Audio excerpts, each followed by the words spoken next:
Match میں پہلے افغانستان نے بیٹنگ کی اور اننگز ختم ہوئی 20 اوورز میں 168 پر 7 آؤٹ۔ اور شروع سے ہی کامنٹری نے اپنا رنگ دکھایا۔ پہلے اوور میں غرباز نے چوکے مارے تو کامنٹیٹر صاحب کہتے ہیں پچ ہموار ہے یا ٹک ٹاک فلٹر۔ یہیں سے اندازہ ہو گیا تھا کہ بھائی یہ روایتی کامنٹری تو نہیں ہے۔ یہ ٹک ٹاک فلٹر والی بات، یہ صرف لطیفہ تو نہیں لگتا، یہ تو آج کل کے پاپ کلچر کا حوالہ ہے کیا؟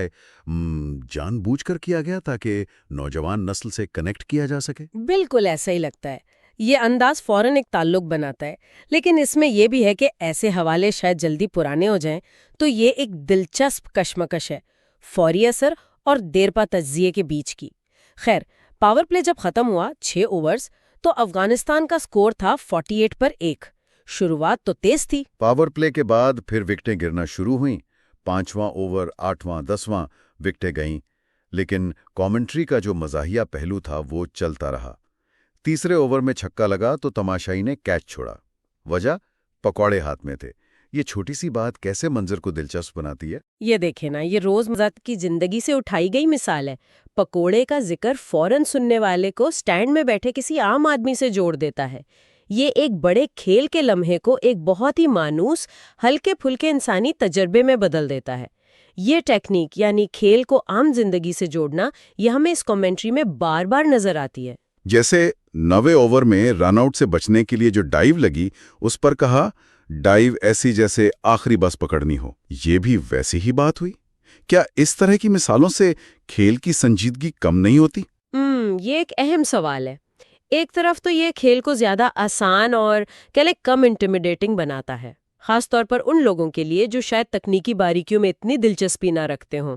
دوسری طرف کچھ لوگ یہ محسوس کر سکتے ہیں کہ یہ کھلاڑیوں کی محنت یا میچ کے دباؤ کو تھوڑا کم اہم بنا رہا ہے۔ تو یہ اس انداز کا ایک کہہ لیں دو دھاری تلوار والا پہلو ہے۔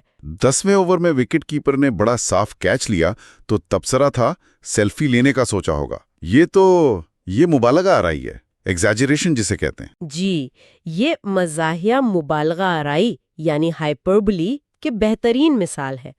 ظاہر ہے کیپر سیلفی تو نہیں لے رہا تھا، مگر یہ جملہ اس کے اعتماد اور کیچ کی صفائی کو ایک انتہائی مزاحیہ انداز میں دکھاتا ہے۔ یہ کوشش ہے کہ ٹینشن والے لمحے میں بھی تھوڑی مسکراہٹ آ جائے۔ اور 8ویں اوور میں جو گگلی پر بولڈ ہوا بیٹسمین، اس کے بارے میں کہا کہ اس کی نظریں بولڈ ہونے پر بھی تھیں اور سکور بورڈ پر بھی۔ یہ مشاہدہ بھی کمال کا تھا۔ جی، یہ چھوٹی چھوٹی بصری تفصیلات پر جو توجہ دی گئی ہے نا، یہی اس کمنٹری کو خاص بناتی ہے۔ یہ صرف یہ نہیں بتاتی کہ ہوا کیا، بلکہ اس لمحے میں کرداروں کی ممکنہ ذہنی کیفیت یا اس کا مزہ خیز پہلو بھی نکال لاتی ہے۔ اچھا، بلے بازوں کی طرف آئیں تو گرباز نے 32 گیندوں پر 46 بنائے، ابراہیم زردان نے 28 پر 34 اور محمد نبی کا تجربہ بھی نظر آیا، 18 گیندوں پر 29 رنز۔ ان کے ہیلی کاپٹر سنگل کا بھی ذکر تھا۔ نبی کے ہیلی کاپٹر سنگل کا ذکر یہ صرف ایک رن گننے سے زیادہ ہے۔ یہ ان کی خاص شاٹ کھیلنے کی صلاحیت کی طرف اشارہ ہے، چاہے وہ سنگل ہی کیوں نہ ہو، اور ان کے تجربے کی طرف بھی۔ یہاں کامنٹری مذاق سے تھوڑا ہٹ کر ہلکی سی ٹیکنیکل تعریف بھی کر رہی ہے۔ پھر 16ویں اوور میں وکٹ گری مگر 12 رنز بھی بن گئے۔ تبصرہ تھا رسک لیا، ڈسک لیا۔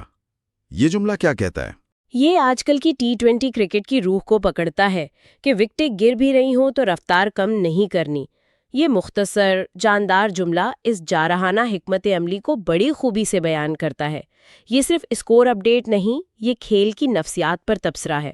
آخری اوورز میں بھی یہی چلتا رہا، وکٹیں گری، رنز بھی بنے، آخری گیند پر رن آؤٹ، کل ملا کر 1687۔ متحدہ عرب امارات کے بولرز کے بارے میں کامنٹری میں کیا خاص تھا؟ کامنٹری نے جنید صدیقی 22-8 اور ظہور خان 2-3-5 کی وکٹ لینے کی صلاحیت کو سراہا۔ ایان خان 1-2-4 کی کفایتی بولنگ کا بھی ذکر ہوا۔ تبصروں سے لگتا تھا کہ بولرز نے افغانستان کو قابو میں رکھنے کی کوشش کی، ورنہ شاید اسکور اور بھی بڑا ہو سکتا تھا۔ تو افغانستان کی اننگز ایک رولر کوسٹر جیسی تھی، ایکشن بھی تھا اور کامنٹری کا وہ مزاحیہ رنگ بھی ساتھ ساتھ۔ اب آتے ہیں متحدہ عرب امارات کے تعاقب پر۔ ہدف 169 رنز۔ کامنٹری نے اس ہدف کو کیسے پیش کیا؟ یہاں بھی انداز بڑا دلچسپ تھا۔ ہدف 169،